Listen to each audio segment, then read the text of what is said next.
Hello दोस्तों, स्वागत है आपका आज की इस महत्वपूर्ण वीडियो में जिसमें हम देख रहे हैं एमपी के वर्ग 2 हिंदी साहित्य में आदिकाल 2। तो आज के इस वीडियो में हमने आदिकाल के जो है 2020 क्वेश्चन कवर किए हैं। यदि आपने आदिकाल नंबर 1 सीरीज नहीं देखी है तो आप वो देखें। उसमें भी हमने 2020 क्वेश्चन आदिकाल के बहुत ही महत्वपूर्ण क्वेश्चन शामिल किए थे। आज की इस वीडियो में भी हमने उसके आगे के आदिकाल के बहुत महत्वपूर्ण जो है क्वेश्चन इसमें कवर किए हैं। तो आप लोग बने रहे हमारे साथ। और आज जो यूनिट 3 है उसमें हमने आदिकाल के आज भी बहुत ही महत्वपूर्ण क्वेश्चन जो है कवर किए हैं। तो आपके लिए जो प्रैक्टिस सेट है वो आपके लिए है, आप बिल्कुल ध्यान से देखते रहें। यदि आपने अभी तक चैनल को सब्सक्राइब नहीं किया है तो चैनल को सब्सक्राइब करें और वीडियो को लाइक अवश्य करें। आइए देखते हैं। पहला यहाँ पे हमारा क्वेश्चन रहेगा कि अवधूत मत किसे कहते हैं। तो आपको बताना है अवधूत मत जो है वो किसे कहा जाता है। आपका ऑप्शन रहेगा जैन संप्रदाय, सिद्ध संप्रदाय, सगुण संप्रदाय, नाथ संप्रदाय। तो आपको बताना है इनमें से जो है आपका सही आंसर क्या होगा कि अवधूत मत किसे कहते हैं। तो आपका जो सही आंसर होगा वो यहाँ पे नाथ संप्रदाय जो है आपका सही आंसर हो जाएगा। नाथ संप्रदाय को अवधूत मत कहते हैं। आइए अगला हमारा दूसरा क्वेश्चन है कि पुष्य को हिंदी का प्रथम कवि किसने माना है। तो पुष्य को जो है हिंदी का प्रथम कवि किसने माना है। पहला आपका है शिव सिंह सेंगर, दूसरा है मिश्र बंधु, तीसरा है राहुल संकेतन और चौथा है हमारा हजारी प्रसाद द्विवेदी। तो बताना है आपको इनमें से जो है आपका राइट आंसर कौन सा होगा। तो आपका जो राइट आंसर है वो है शिव सिंह सेंगर को जो है हिंदी का प्रथम कवि माना है। आइए तीसरा हमारा क्वेश्चन है आदिकाल को चारण काल किसने कहा है। तो आदिकाल को जो है वो चारण काल किसने कहा है। तो आपके ऑप्शन हो जाएंगे नगेंद्र ने, रामचंद्र शर्मा ने, रामचंद्र शुक्ल ने और राम कुमार वर्मा ने और मिश्र बंधु ने। तो आपका जो आंसर होगा राम कुमार वर्मा ने जो है आदिकाल को चाणकाल कहा है। आइए अगला हमारा क्वेश्चन है शुक्ल जी को आदिकाल का क्या नामकरण रखा है। तो शुक्ल जी ने जो है आदिकाल का क्या नामकरण रखा है। आपके ऑप्शन हो जाएंगे वर्तमान काल, आधुनिक काल, गद्य काल या इनमें से कोई नहीं। तो आपका जो आंसर होगा इनमें से सी आंसर होगा, गद्य काल जो है कहा गया है। आइए अगला पांचवा हमारा क्वेश्चन है कि हिंदी की प्रथम रचना श्रवकाचार के रचयिता हैं। तो हिंदी की जो प्रथम रचना है श्रवकाचार, इसके रचयिता कौन है। क्या सब्रपा है, चरपटनाथ हैं, देवसेन है, लुइप्पा है। तो आपको बताना है इनमें से जो आपका राइट आंसर है वो क्या हो जाएगा। तो यहाँ पे जो राइट आंसर आपका है वो है देवसेन जो है इसकी बिल्कुल सही रचयिता है। तो आपका आंसर जो है सी इसका बिल्कुल राइट आंसर हो जाएगा। आइए अगला हमारा क्वेश्चन है कि आदिकाल को वीर काल किसने कहा है। तो बताना है आपको कि आदिकाल को जो है वीर काल इनमें से किसने कहा है। आपके ऑप्शन हो जाएंगे विश्वनाथ प्रसाद मिश्र, दूसरा है ग्रियसन, तीसरा है हजारी प्रसाद द्विवेदी और चौथा है गणपति चंद्र गुप्त। तो आपको बताना है इनमें आपका राइट आंसर जो है क्या है। तो राइट आंसर आपका विश्वनाथ प्रसाद मिश्र हो जाएगा। इसका ए ऑप्शन जो है बिल्कुल सही है। आइए अगला हमारा क्वेश्चन है कि आदिकाल को संक्रमण काल किसने कहा है। तो आदिकाल को संक्रमण काल किसने कहा है। आपके ऑप्शन हो जाएंगे महावीर प्रसाद द्विवेदी, रामविलास शर्मा, मुक्तिबोध, त्रिलोचन। तो बताना है आपको इसमें से सही आंसर आपका क्या होगा। तो आपका जो सही आंसर है वो है हमारा रामविलास शर्मा जी ने जो है आदिकाल को संक्रमण काल कहा है। बी आंसर सही हो जाएगा। आइए अगला हमारा आठवां क्वेश्चन देखेंगे। खड़ी बोली हिंदी का प्रथम कवि कौन माना जाता है। तो खड़ी बोली का हिंदी का जो है प्रथम कवि किसे माना जाता है। कबीर को, अमीर खुसरो को, सूरदास को, हरिओध को। तो इसका जो आपका आंसर है वो है अमीर खुसरो को जो है हिंदी का प्रथम जो है खड़ी बोली का कवि कहा जाता है। अमीर खुसरो को याद रखें आप। आइए अगला हमारा है कि भरत मुनि ने अपभ्रंश को नाम दिया था। तो भरत मुनि ने जो है अपभ्रंश को क्या नाम दिया था। तो आपका इसका ऑप्शन हो जाएगा जनभाषा, पंचमेल भाषा, देश भाषा और लोक भाषा। तो आपको बताना है इनमें से जो है आपका राइट आंसर क्या होगा। इसका जो राइट आंसर है वो है देश भाषा। तो भरत मुनि ने जो है अपभ्रंश को देश भाषा नाम से जाना था। आइए अगला हमारा 10वां क्वेश्चन है। यहाँ पे 10वां है इसमें से कौन सा ग्रंथ लौकिक चरित्र काव्य माना जाता है।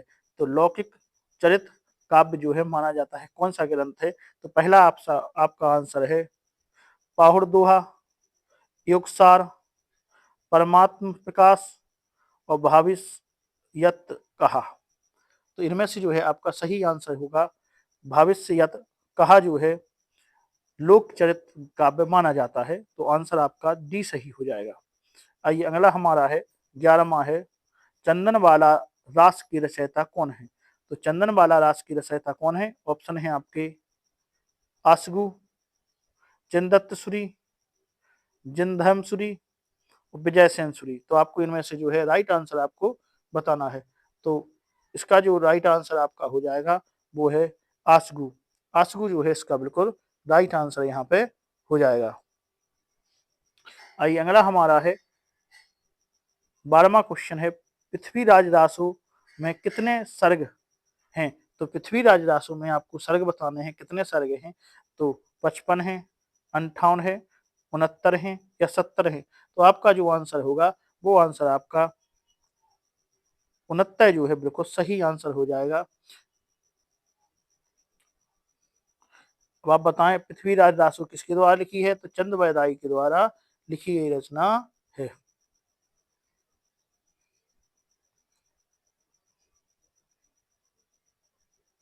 आइए अगला हमारा क्वेश्चन 13वां है राहुल संकेतन ने हिंदी का पहला कवि किसे माना है?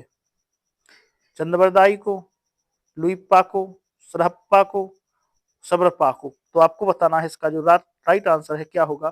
तो राहुल संख्यातन ने जो है सरहप्पा को जो है हिंदी का पहला कवि माना है। तो इसका आंसर जो है सी आपका सही आंसर हो जाएगा। आइए अगला हमारा 14वां क्वेश्चन है कि आक्रोश की भाषा का पहला प्रयोग सरहप्पा में ही दिखाई देता है, यह कथन किसका है? तो यह कथन आपको बताना है कि इनमें से यह कथन किसका है। तो आपका जो राइट आंसर हो जाएगा पहले ऑप्शन है आपके रामचंद्र शुक्ल, बच्चन सिंह, नगेंद्र और राम कुमार वर्मा।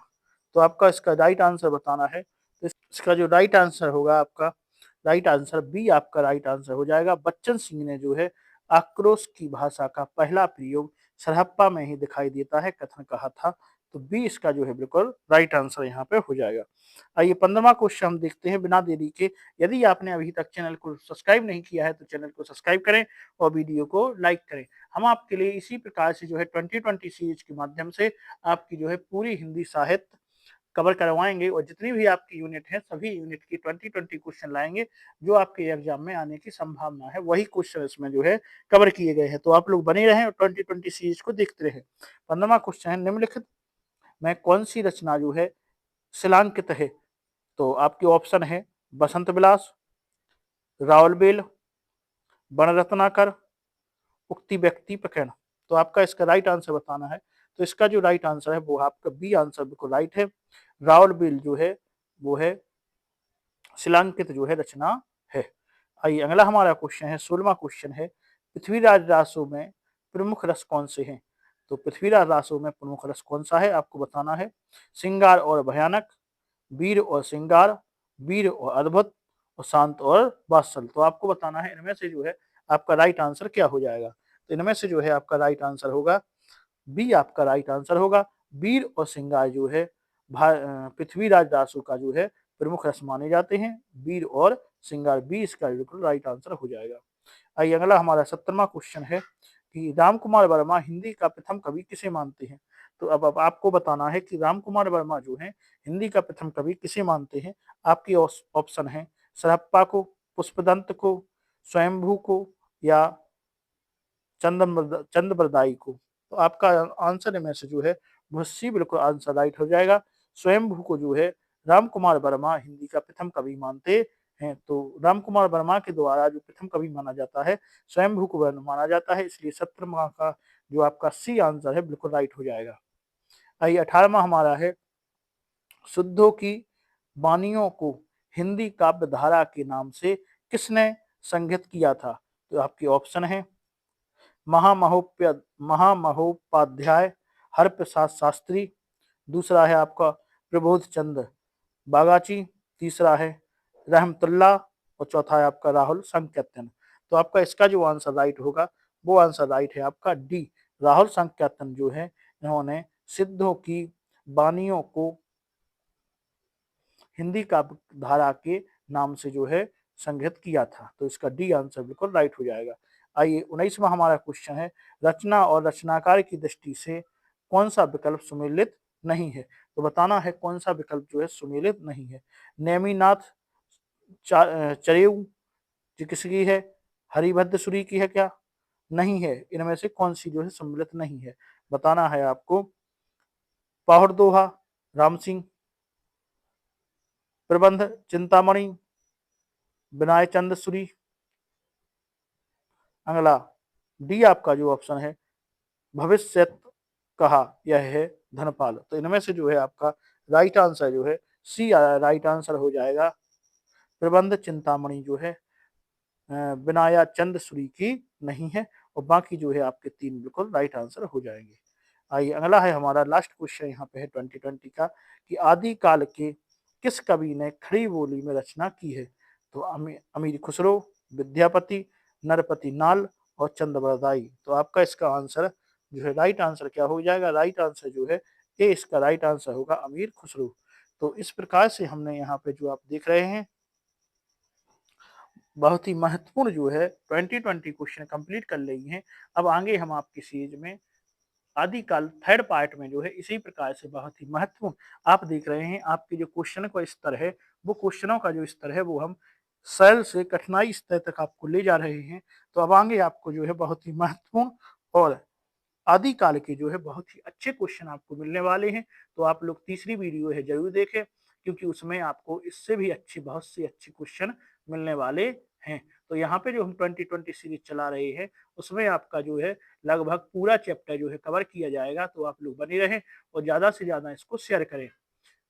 तो आज के इस वीडियो में इतना ही, आगे आपसे फिर मिलेंगे, धन्यवाद।